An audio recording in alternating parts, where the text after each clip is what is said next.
Welcome to DXN. Good morning, DXN.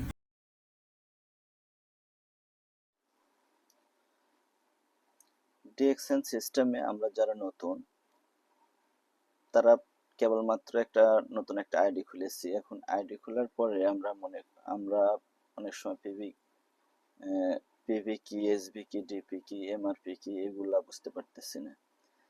তো আমরা হয়তোবা লক্ষ্য করব যে ডিএক্সএন এর যে কোনো পণ্যের সাথে চারটা জিনিস থাকে, সেটা হচ্ছে এমআরপি, ডিপি, এসভি এবং পিভি। তো এমআরপি, ডিপি, এসভি, পিভি এই চারটা জিনিস সম্পর্কে আমি সংক্ষিপ্তভাবে কিছু দিক নির্দেশনা দিব। সেটা হচ্ছে এমআরপি হচ্ছে মার্কেট রিটেল প্রাইস অথবা ম্যাক্সিমাম রিটেল প্রাইস, যেটাই ধরে নিই এটা সর্বোচ্চ প্রাইস, যেটা রেটে আমি যে পণ্যটা বিক্রি করতে পারি। আর ডিপি হচ্ছে এমআরপি রেটের থেকে 15 থেকে 25% ডিসকাউন্টে আমাদের যাদের আইডি আছে তারা কিন্তু পণ্য ক্রয় করতে পারি।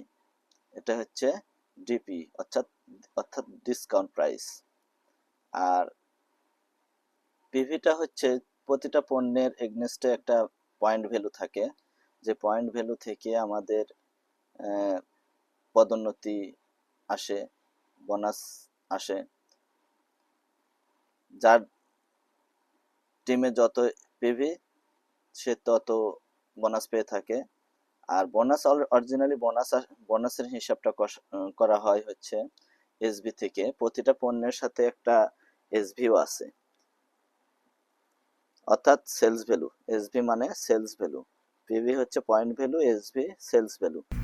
ভিডিওটা ভালো লাগলে সাবস্ক্রাইব করুন এবং লাইক, শেয়ার, কমেন্ট করুন।